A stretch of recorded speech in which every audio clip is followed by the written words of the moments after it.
62 दिनों तक चलेगा जम्मू कश्मीर असेंबली का बजट सेशन के दौरान 35 दिन की छुट्टी का ऐलान किया गया है। रमजान और ईद की वजह से 20 फरवरी से 26 मार्च तक छुट्टी रहेगी। 2 फरवरी से शुरू होगा जम्मू कश्मीर असेंबली का बजट सेशन। बता दें कि 6 फरवरी को सीएम उमर अब्दुल्ला 2026-27 का बजट पेश करेंगे। 4 अप्रैल तक असेंबली का बजट सेशन जारी रहेगा। वज़ीर आला जिनके पास वज़ारत खजाना का भी पोर्टफोलियो है, 6 फरवरी को साल 2026-27 के लिए जम्मू कश्मीर का बजट पेश करेंगे। पहली दफा जम्मू कश्मीर का बजट सेशन 62 दिनों तक मुश्तमिल रहेगा और पहली ही दफा बजट सेशन के दौरान 35 दिनों का ब्रेक भी होगा। रमजान और ईद उल फितर के सबब असेंबली की कार्रवाई 20 फरवरी से 26 मार्च तक मुलतवी रहेगी।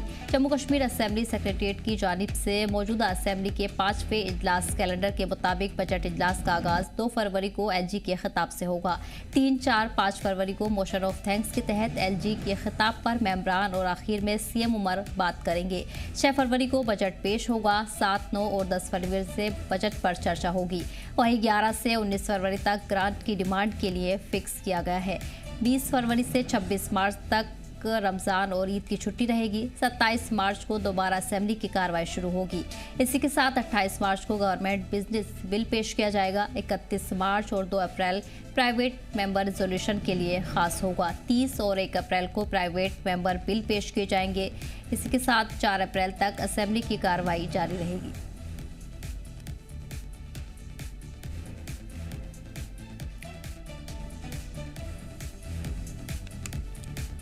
इस बीच आपको बता दें कि इस बार जम्मू कश्मीर असेंबली का बजट सेशन 62 दिनों तक जारी रहेगा। रमजान ईद की छुट्टी की जाएगी। इस दौरान ब्रेक रहेगा। 20 फरवरी से 26 मार्च तक छुट्टी रहेगी। अस्सी वज़ार जानकारी के साथ हमारे नुमाइंदे ख्वाहिश जुड़ गए हैं। ख्वाहिश, जम्मू कश्मीर असेंबली का बजट सेशन को लेकर तैयारियां शुरू हो गई है, लेकिन इस बार त्योहारों के चलते एक बड़ा ब्रेक भी रहेगा। क्या कुछ उम्मीद इस बार के बजट सेशन से की जा रही है? क्या कुछ खास उम्मीदें लगाई जा रही हैं?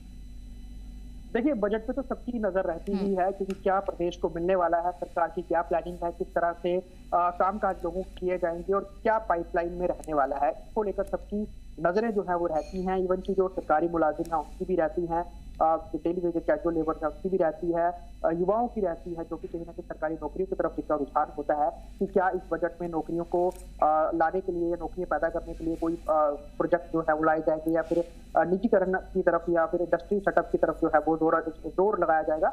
तो बजट की तरफ जो है नजर रहने वाली है। साफ तौर पर लगभग 62 दिन का ये पूरा आप कह सकते हैं सेशन रहने वाला है और फरवरी से लेकर ये अप्रैल तक चलेगा। बीच में ईद के कारण जो है इसमें अंतराल रहने वाला है। 2 तारीख को उपराज्यपाल का यहाँ पर जो है वो संबोधन होना है। उसके बाद 3 दिन तक जो है उनके संबोधन के ऊपर मोशन ऑफ थैंक्स होगा। उसके बाद मुख्यमंत्री उमर अब्दुल्ला जो है वो बजट पेश करेंगे और बजट के ऊपर जो है फिर लगभग आप कह सकते हैं 3 दिन जो है वो उसके ऊपर वो चर्चा होगी। उसके बाद ग्रांट और डिमांड के लिए जो फिक्स किया गया है वो 11 से 19 फरवरी तक है। उसके बाद जो है अंतराल 20 से लेकर 26 फरवरी के बाद जो है अंतराल हो जाएगा। फिर जो है वो मार्च में शुरू होगा ईद के बाद, और मार्च के बाद ये फिर जो है अप्रैल तक चलेगा और आप कह सकते हैं कि 4 अप्रैल को असेंबली जो है उसकी कार्रवाई समाप्त हो जाएगी। जी बिल्कुल, ज़ाहिर ख्वाहिश पूरा शेड्यूल है जारी कर दिया गया है और ख़ास उम्मीदें इस बार की जा रही है। लेकिन अगर हम कुछ अहम मुद्दों की बात करें एनसी की तरफ से, तो किन मुद्दों को उठाए जाने की इस बार उम्मीद की जा रही है? किन खास तबकों को सबसे ज़्यादा उम्मीदें देखने को मिल रही हैं? लगातार, क्योंकि मैनिफेस्टो पे जो उन्होंने जो प्रोमिसेस थे सरकार बनने के बाद उन्होंने पूरे करने थे, उनमें सिर्फ एक जो है 1 या 2 हम देख सकते हैं वो पूरा किया गया है। उसमें भी जो आप कह सकते हैं कि जो सरकारी बसों में फ्री जो फेयर आप कह सकते हैं कि ट्रैवल महिलाओं के लिए रखा गया है, उसके कारण जो है जम्मू स्मार्ट सिटी लिमिटेड को 14 करोड़ रुपए का घाटा जो है वो हो रहा है। ये किस्म से मंथली घाटा है। तो सरकार उनको किस तरह सब्सिडी देती है और लगातार इस तरह से ही अगर ये जो स्मार्ट सिटी के अंतर्गत चलने वाली जम्मू श्रीनगर में बसें हैं, अगर इनमें घाटा चलता रहा तो यकीनन ना इनकी मेंटेनेंस हो पाएगी, ना ही कर्मचारी को तनख्वाह मिल पाएगी, ना ही ये प्रोजेक्ट जो है सही तरीके से चल पाएगा, जो कहीं ना कहीं केंद्र का प्रोजेक्ट था जम्मू कश्मीर के लिए था। यहाँ पर फ्री बसें, यहाँ पर इलेक्ट्रिक बसेस का, तो अगर फ्री में ही यहाँ पर इसको चलाते रहेंगे तो यकीनन ये बसेस जो है ज्यादा देर जो है वो नहीं चल पाएगी और कहीं ना कहीं और बसेस जो है इनके फ्लीट में ऐड नहीं हो पाएंगी। तो वो भी दारोमदार है कि अगर फ्री ही इसको महिलाओं के लिए रखना है तो सब्सिडी जो है कंटिन्यूस कैसे इन जो है वो चाहे जम्मू स्मार्ट सिटी लिमिटेड या श्रीनगर स्मार्ट सिटी लिमिटेड उनको दी जाए कंटिन्यूस, और नई बसें लाने के लिए क्या प्रावधान रहने वाला है। वहीं उसके अलावा अगर हम बात करें, चाहे पेंशनर है, सरकारी मुलाजिम है, वो भी देखेंगे कि सरकारी भत्ते में किस तरह से बढ़ोतरी होती है। उसके अलावा जो आप कह सकते हैं डेली वेजर है उनकी सबसे नजर आने वाली है, क्योंकि क्योंकि पिछले बजट में भी उनके लिए कमेटी को जो है वो बनाया गया था, 6 महीने के बाद रिपोर्ट पेश करने की, 1.5 साल लगभग होने जा रहा है और अभी तक जो है रिपोर्ट जारी नहीं की गई है और ना ही टेलीविजन के लिए कोई रास्ता निकाला गया है।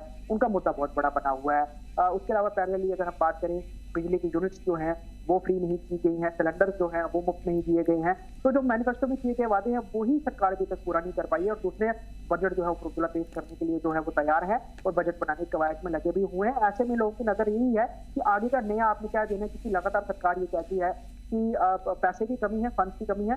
जो पिछले वायदे हैं कम से कम वो धीरे धीरे करके पूरा करना शुरू करें। इसको लेकर सरकार पर बहुत भारी दबाव रहने वाला है और देखना दिलचस्प होगा कि उमर अब्दुल्ला किस तरह का बजट इस बार पेश करते हैं। जी बिल्कुल ठीक है ख्वाहिश, तमाम जानकारी के लिए बहुत बहुत शुक्रिया। बढ़ेंगे अगली खबर पे।